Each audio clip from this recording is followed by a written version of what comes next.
आप सभी धर्म बंधुओं, हम खड़े हैं विश्व शांति स्तूप पर, जो राजगिरी, मगध की राजधानी राजगिरी में स्थित है। और ये छठी पहाड़ी के नाम से उधर गिरिधकूट पर्वत है। और यहाँ जो है 4 पहाड़ हैं, किसी का नाम 5 पहाड़ हैं, किसी का नाम वैभार गिरी है, किसी का रत्नागिरी है, किसी का कैवल्य गिरी, किसी का विपुल गिरी पहाड़ है। तो सब पर जैन, बौद्ध धर्मानुयायियों के तमाम अपने अपने धार्मिक स्थल हैं। और हम खड़े हैं इस समय विश्व शांति स्तूप पर। आप मेरे ठीक मेरे ठीक सामने आप देख सकते हैं विश्व शांति स्तूप है। और झाड़ियों में दिख रहा है आपको व्हाइट कलर का।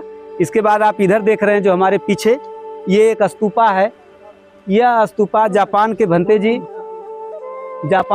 जी जो है कि गांधी जी के अत्यंत प्रिय थे और काफ़ी घनिष्ठता थी गांधी जी से, तो उन्होंने बनवाया इस स्तूपे को।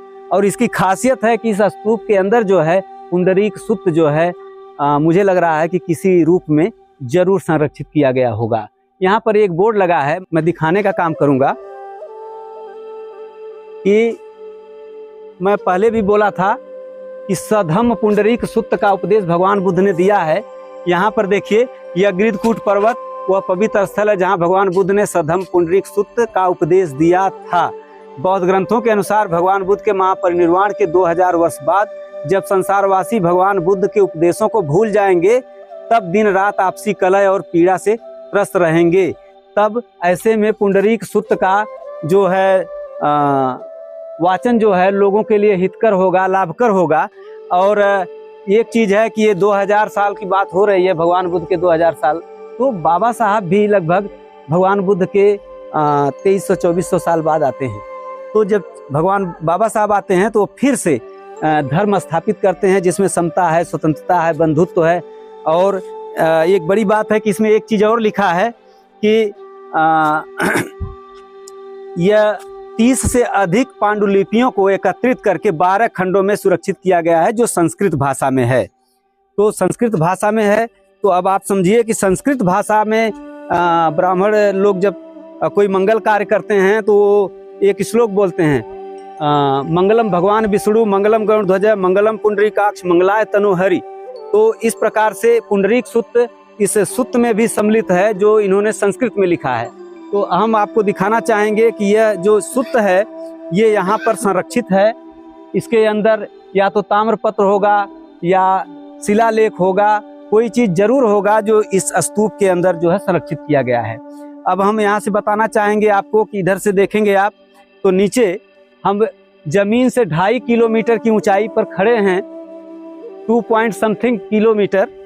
तो अब यहाँ से दिखाई दे रहा है, जूम करके दिखाइए कि वहाँ पर गिरिधकूट पर्वत, जहाँ पर भगवान बुद्ध आदमी घूम रहे हैं, वहाँ भगवान बुद्ध ध्यान साधना में हमेशा बैठते थे। और इधर पीछे जो है एक पहाड़ी दिखाई पड़ रही है, यहाँ पर सम्राट अशोक का स्तूपा है जो खंडित अवस्था में है और दिखाई भी देता है, लेकिन अभी जल्दी ही बारिश की समय खत्म हुआ है, पेड़ पौधे हरे भरे हैं, इसलिए वह अशोक स्तूप क्लियर नहीं हो पा रहा है, यहाँ से दिख नहीं पा रहा है। लेकिन जब गर्मी के दिनों में आएंगे तो सम्राट अशोक का स्तूप आपको देखने को अवश्य मिलेगा। तो साथियों, यहाँ विश्व शांति स्तूप पर हम भी शांति की कामना के लिए आए हैं कि देश में शांति हो और हर व्यक्ति समता, स्वतंत्रता, बंधुता और न्याय पर आधारित समाज का विकास करे, देश में कलह न हो, देश में किसी प्रकार का पीड़ा न हो, संत्रास न हो। तो ऐसे में हमारे मार्गदर्शक जो है कि स्वयं हम लोग इन्हीं के सहयोग से आप आए हैं। आप बुद्ध विहार मोहम्मदाबाद बुद्धांकुर भीम ज्योति समिति मोहम्मदाबाद गोहना के आप पूर्व प्रबंधक रहे हैं और आप हम लोगों के मार्गदर्शक भी हैं। आपके संरक्षण में ही हम लोग बोधगया भी आए थे, महाबोधि मुक्ति आंदोलन में समर्थन में भी आए थे हम लोग यहाँ। और आज राजगिरी की धरती पर आपके ही विशेष हम लोग आभारी भी हैं कि यहाँ पर पहुँच पाए। तो मैं चाहूँगा कि 2 शब्द आप अपने अवश्य रखें। जी, तो आप कितने सालों से यहाँ आ रहे हैं? यहाँ तो हम 2015 में आए थे जी उसके पहले यहाँ 98 में आए थे। जी तो इस तरह से निरंतर यहाँ आते रहे हैं। जी। और पहले तो पैदल वो चल करके वहाँ गिरधुकुट पर्वत वहाँ पर गए थे, वहाँ पूजा वंदना किए थे। और उसके बाद लास्ट में 2015 में आए थे।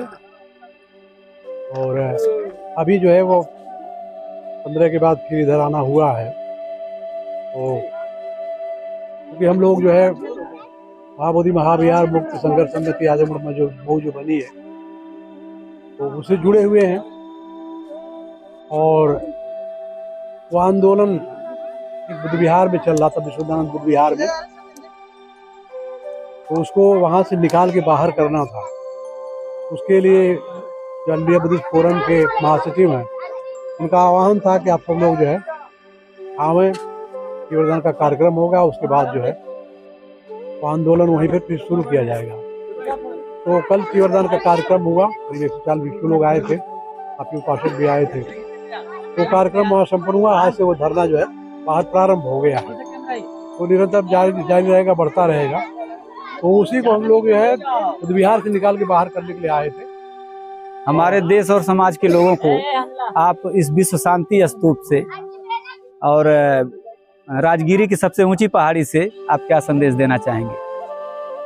ये जो जापान के लोगों ने शांति स्तूप बनाया है वो इसलिए बनाया है कि भगवान बुद्ध का संदेश यहाँ चारों तरफ जाए, उनके संदेश में लोग चलें, तभी सुख शांति स्थापित हो सकती है।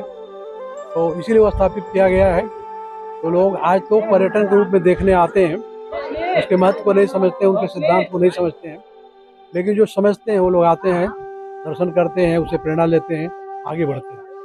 ठीक, बहुत बहुत साधुवाद, धन्यवाद। प्रिय साथियों, ये हमारे पीछे विश्व शांति स्तूप अब तक आपने या मैंने 3 विश्व शांति स्तूप देखा है मैंने। पहला तो सांची का स्तूप है जो ओरिजिनल मूल रूप में है, सम्राट अशोक द्वारा निर्मित है, और सांची में है जो भोपाल से 55 किलोमीटर की तरफ है, रायसेन जिले में। सांची का स्तूप अपने मूल रूप में आज भी पड़ा हुआ है।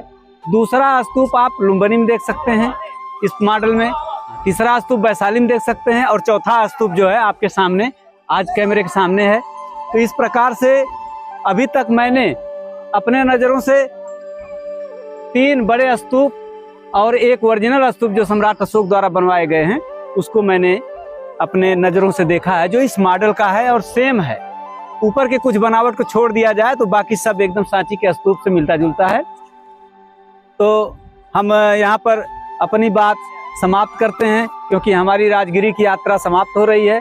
फिर दूसरे वीडियो में मिलेंगे, तब तक के लिए नमो बुद्धाय और करुणाकर बौद्ध के साथ नमो बुद्धाय, जय भीम।